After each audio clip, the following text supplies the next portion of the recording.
Olá, eu sou a Ana e este é o Educação Financeira para a Vida, o seu podcast sobre finanças e espiritualidade. Meu querido e minha querida ouvinte, que bom ter você aqui comigo, mais uma vez na audiência do seu Educação Financeira para a Vida. O episódio de hoje tá pra lá de especial e é óbvio que eu não poderia deixar de chamar aqui comigo o membro permanente mais amado do Brasil, Augusto Martins.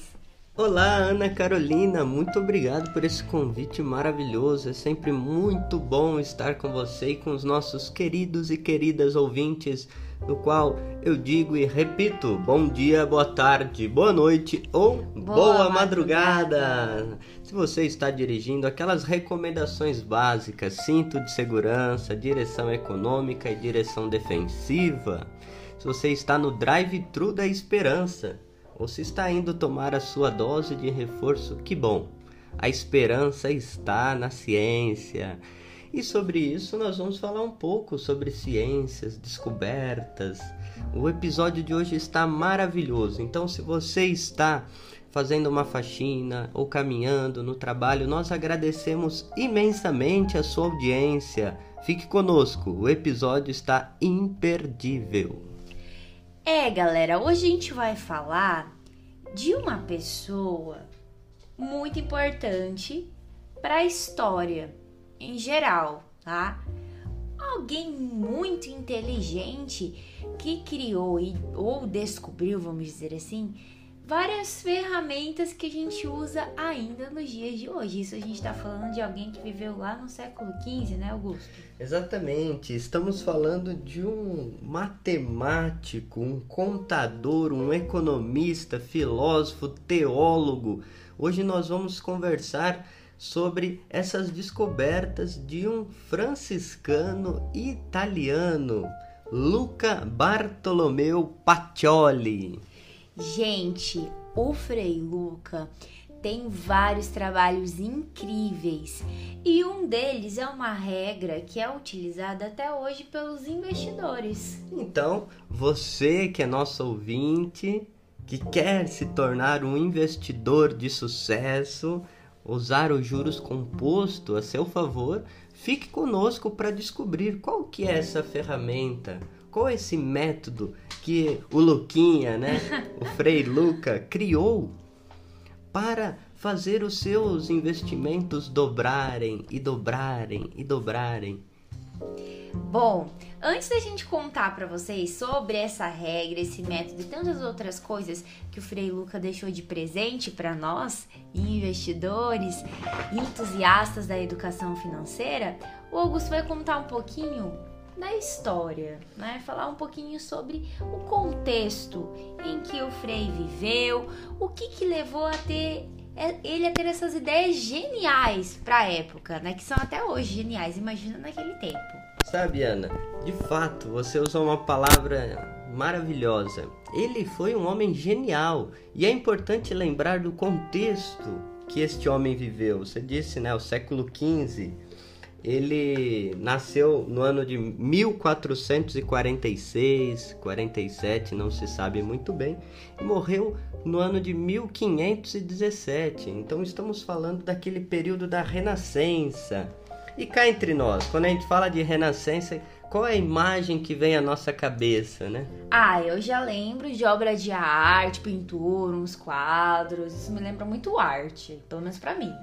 E a personificação da Renascença, vamos dizer, é Leonardo da Vinci. Com certeza. Quem nunca ouviu falar daquela obra famosa Santa Ceia? Quem viu aquele filme, né, Dan Brown, ou aquela obra Mona Lisa? Nossa, Mona Lisa, né, gente? Então, Leonardo da Vinci, ele é essa personificação do homem da Renascença. E este Frei que nós estamos falando aqui, Frei Luca Pacioli, ele foi professor de matemática do Leonardo da Vinci e foi um grande amigo do Leonardo.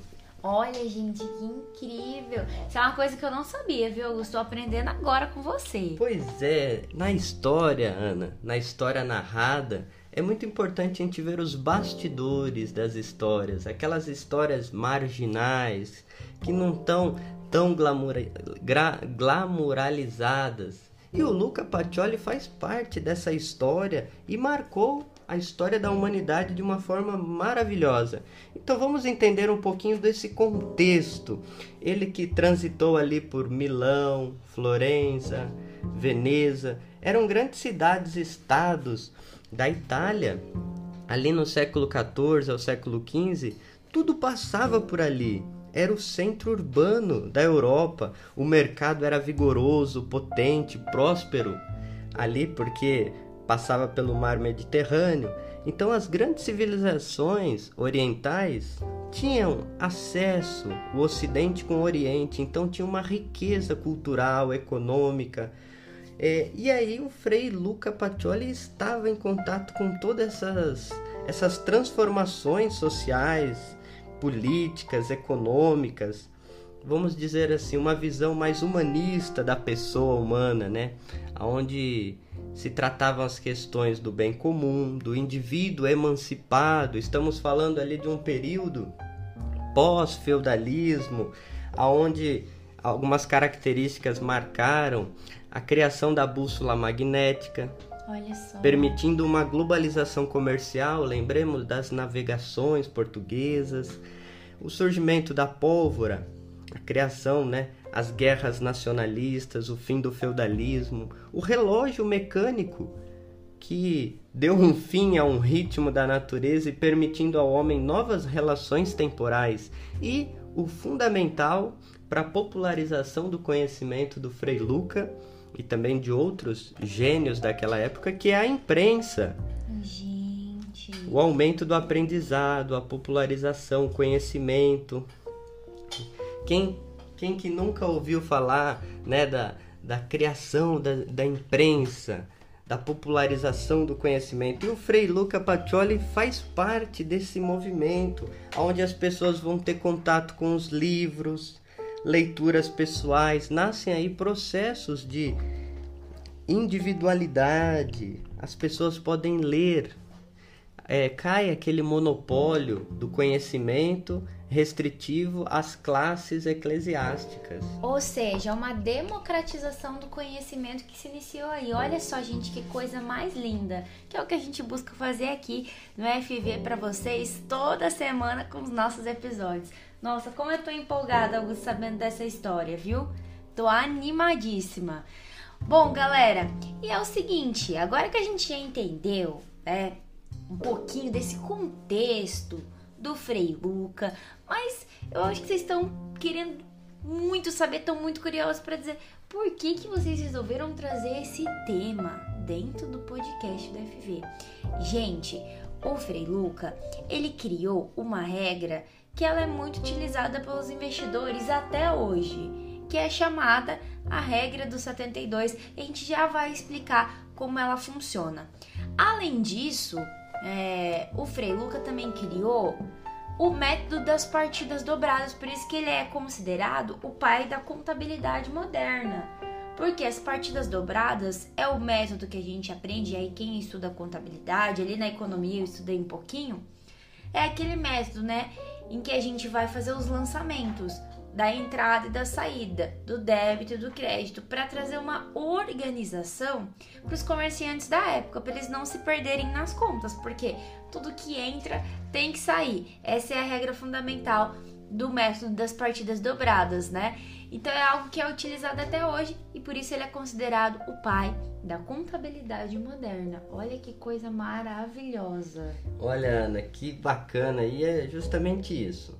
Essa popularização do conhecimento, como eu citei aqui, graças à prensa de Gutenberg. Então, o conhecimento começa a se espalhar pela Europa e pelo mundo, a acessibilidade. O Frei Luca Bartolomeu Pacioli, ele foi fundamental nessa transformação da humanidade. Nasceu de família humilde, ali no ano de 1446. E por que eu disse popularização do conhecimento? Porque naquela época se escrevia em latim. mas poucas pessoas tinham acesso a esse conhecimento, e quando tinham era numa língua não muito comum, porque era uma língua oficial da Igreja Católica. Entendi. E ele começa a escrever em italiano.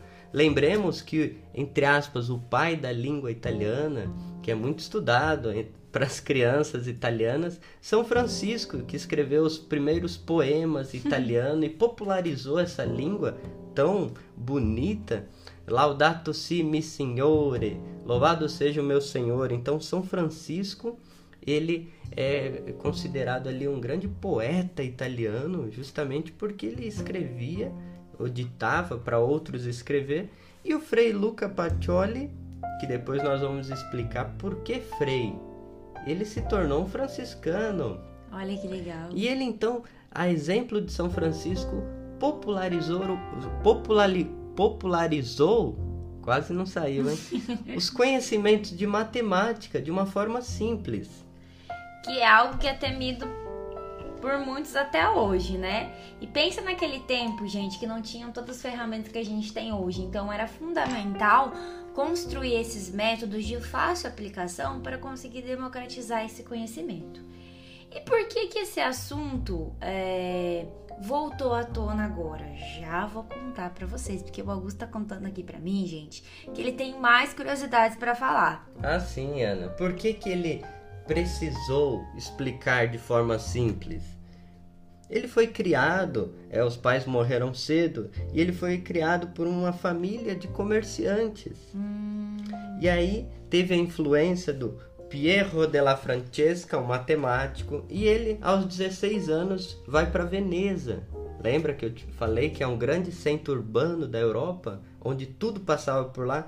Então ele convivia com as relações de troca, com os comércios, e ele via que muitas pessoas faliam porque não estava muito bem organizado as suas finanças, porque não sabia registrar as entradas e as saídas. Então ele começa a dar aula nas escolas para comerciantes. Olha que legal!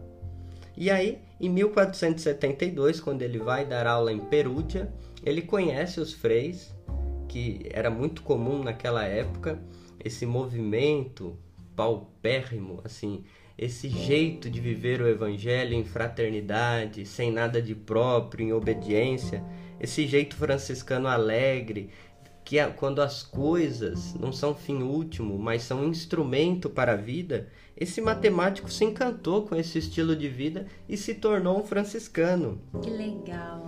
Ele chegou até a ser guardião de um convento, e ele viajava como missionário, ensinando.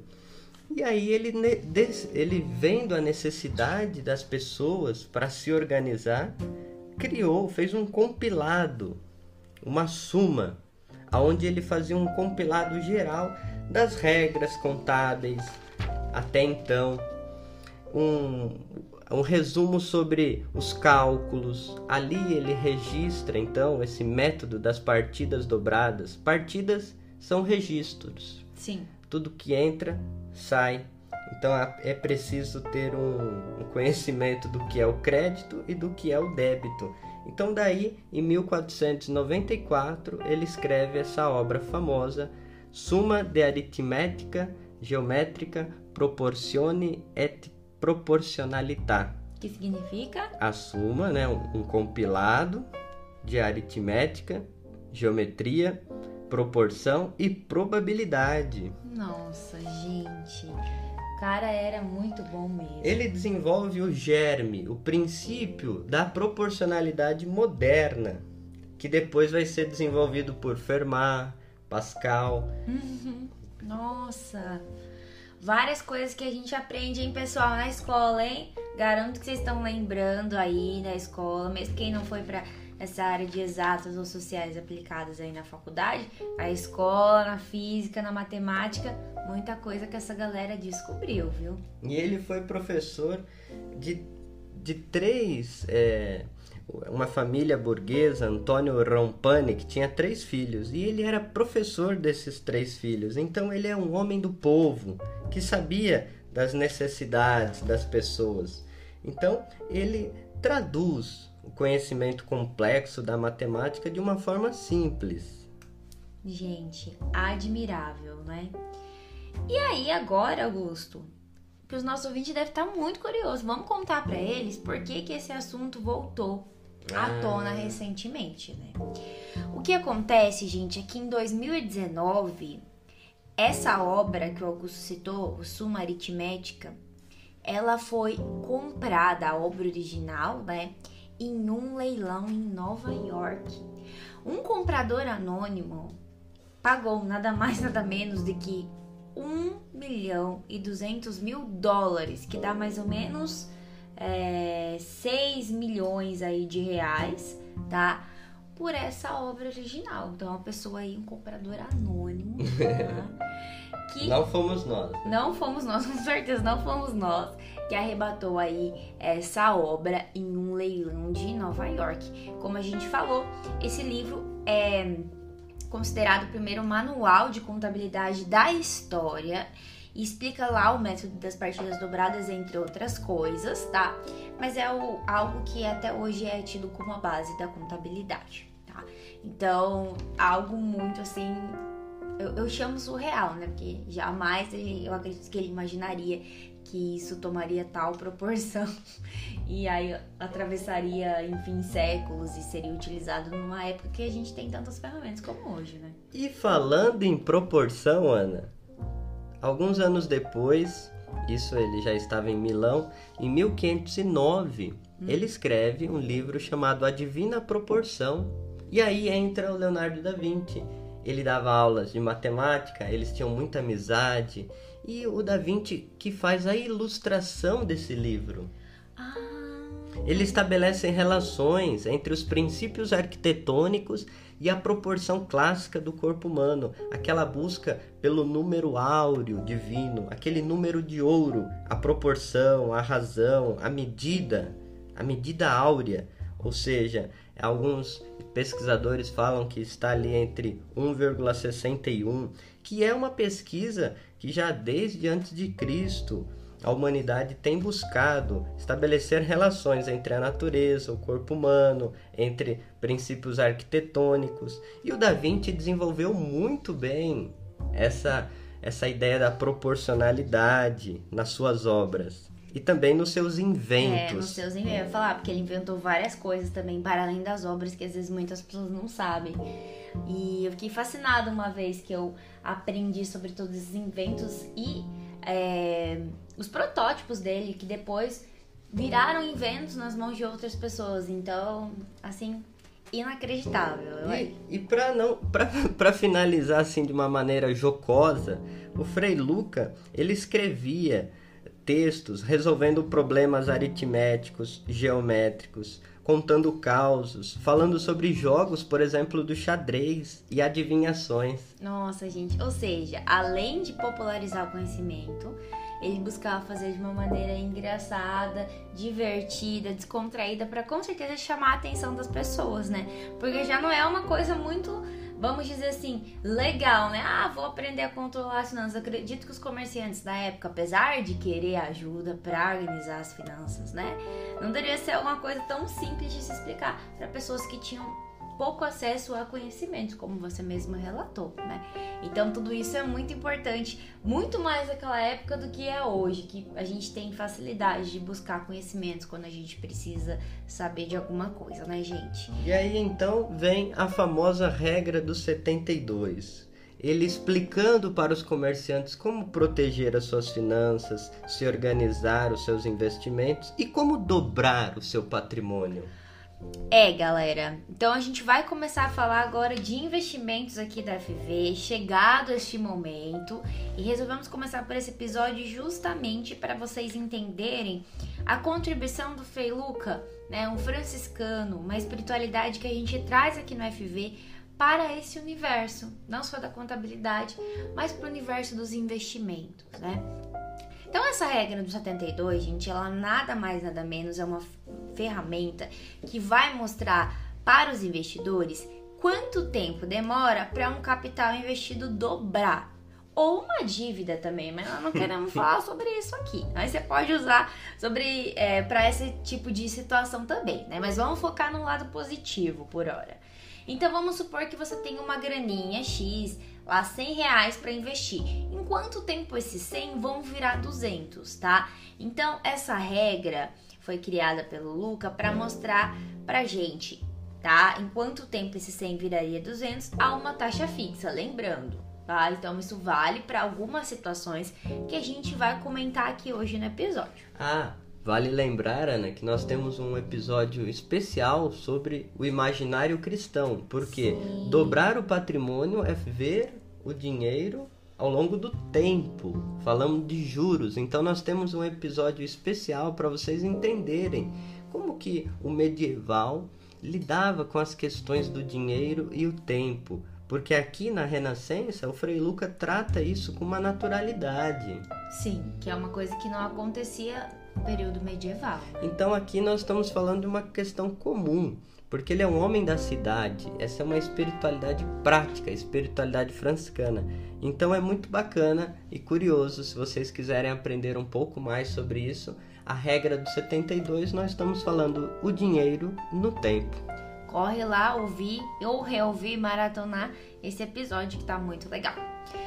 Bom, galera, é o seguinte, além de mostrar em quanto tempo um capital dobraria, você pode usar também essa regra para mostrar em quanto tempo, por exemplo, a riqueza de um país dobraria, ou a taxa de crescimento, né, que hoje a gente diz o PIB, tá?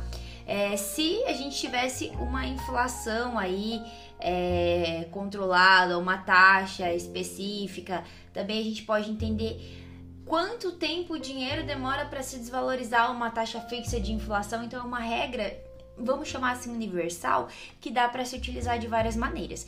E é muito simples, tá? Como a gente faz essa regra? A gente usa o 72 como dividendo, tá? Ou seja, divide o 72 pela taxa lá do seu investimento, pra gente entender quanto tempo vai demorar para dobrar, tá?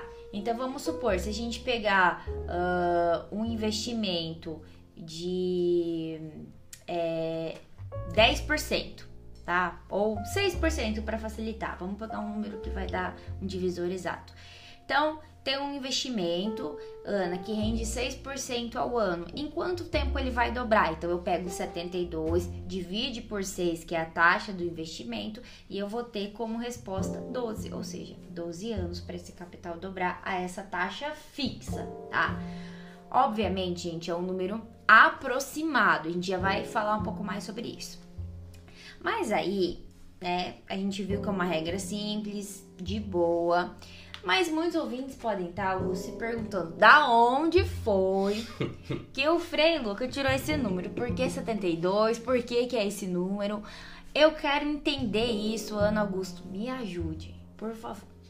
Então, assim, gente, o que acontece é um cálculo, né, matemático. A gente vai até deixar o cálculo na descrição pro pessoal que tem familiaridade com matemática, vai entender de uma maneira mais simples.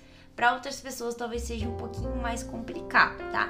Mas como o Augusto citou aqui, ele era um matemático. Então, o cara que manjava das contas mesmo, e para ele tudo isso era uma questão simples, tá? Então, é uma equação que a gente vai usar aí... gente, me fugiu o nome da palavra. Quando a gente faz um elevado, não é denominador, a gente fugiu o nome da palavra, enfim.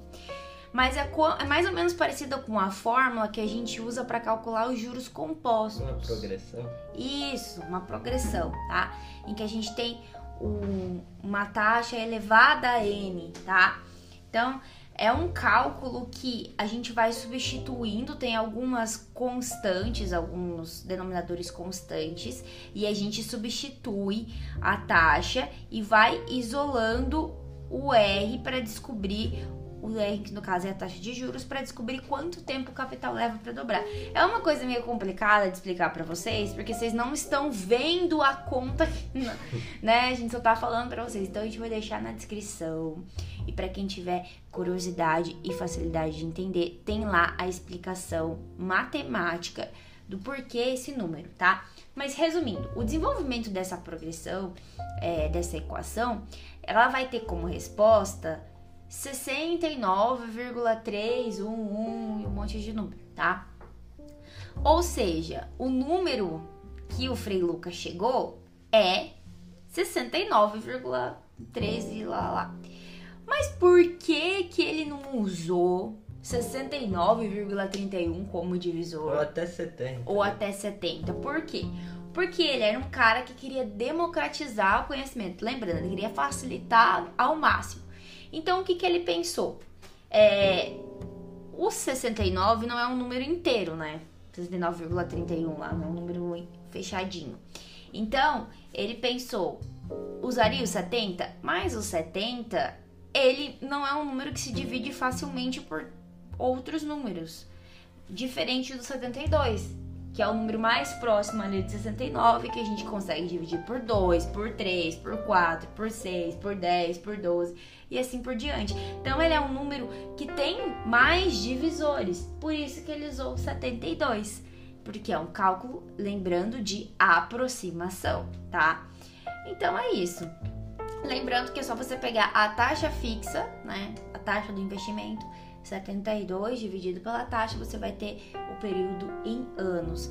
Isso dá para ser usado até hoje como um balizador dos investimentos que a gente tem, que são chamados pré-fixados, ou seja, os investimentos que você, quando vai investir, já tem uma taxa fixa. Então, esse investimento vai pagar 5, 8, 10% ao ano, faça chuva ou faça sol, os juros suba, os juros caia, a inflação suba, a inflação caia, esses investimentos vão pagar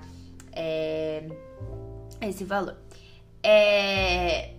Temos também como usar isso, como a gente citou aqui no episódio, para entender como uma dívida vai crescendo, né? Então, se você, por exemplo, tá devendo ali no cartão de crédito, no cheque especial, ou tem um empréstimo, uma dívida fixa, se você não fizer o pagamento, quanto tempo vai demorar para essa dívida dobrar? Óbvio que o tempo será bem menor, né? Então, você pode até fazer vários testes aí na sua casa para perceber, porque quando a gente tá falando de um juros composto do mal, entre aspas, negativo, que é aquele que faz sua dívida aumentar, a gente tem aí, infelizmente, vários problemas, porque o tempo é muito curto para a dívida dobrar. Inclusive, a gente teve agora a última reunião do Copom, que subiu a taxa de juros para cima dos 2 dígitos. Aí estamos com juros de 10%, mais que 10%. Gente, por favor, tomem muito cuidado com as ferramentas financeiras, com o endividamento. Eu sei que tá complicado hoje em dia, mas cuidem muito do planejamento de vocês, porque para uma dívida virar hoje, olha, é assim, né? Porque a gente sabe que não é 10% que o cartão de crédito e as outras coisas vão cobrar da gente. Então a gente tem que tomar muito, muito cuidado. Tá? Sabe, Ana, fazendo uma pesquisa rápida na internet, você joga lá a regra de 72, muitos investidores, educadores financeiros, ninguém nunca sonhou que quem criou essa regra foi um frei franciscano no século XV. Olha só que bacana. Então acho que essa contribuição do EFV é para você entrar no mundo dos investimentos consciente de que o dinheiro está a serviço da vida, para não se endividar, trazendo a riqueza da espiritualidade franciscana e do pensamento social da igreja. Como que as finanças estão a serviço da vida, como diz o Papa Francisco, né? O uso correto do dinheiro, ele não é o fim último, e nós devemos criar uma cultura do bem comum. O que esse Frei Lucas fez é popularizar o conhecimento para que as pessoas não se endividem, os comerciantes ali tenham negócios justos e que não abram falência, vamos dizer assim. E essa regra que você ensinou nessa conta, também dá para fazer o inverso para calcular quanto de juros, né? Sabendo a regra de 72, eu quero saber em 10 anos. Aí você faz o inverso. Quando você quer saber, por exemplo, você tem um capital e em quanto tempo ele dobraria, no caso, na verdade não, qual é a taxa necessária para que ele dobre em um determinado período de tempo. Então, eu quero dobrar um capital em 5 anos. Eu tenho que encontrar um investimento ou uma carteira de investimentos que me renda X% ao ano. Isso é muito bacana. Olha que eu sou uma negação em matemática, hein? E por incrível que pareça, gente, olha, aqui a Ana que vos fala, eu sofri com matemática, viu? Graças a Deus, aos meus estudos e aos meus amigos, beijo, aprendi muita coisa. Mas foi sofrido, viu? Nós vamos trazer aqui um grande amigo matemático, o Caio, que a gente vai dar um spoiler aqui. Nós vamos falar sobre finanças e matemática. Se prepara então, Caio. O Augusto já tá dando spoiler, gente. Não tava combinado isso, tá? Mas olha, pra finalizar, né? Eu só queria deixar uma dica pra vocês, que é o outro questionamento que as pessoas fazem, que se somente essa conta ela é suficiente para você escolher um empréstimo, um financiamento, etc., um investimento, tá?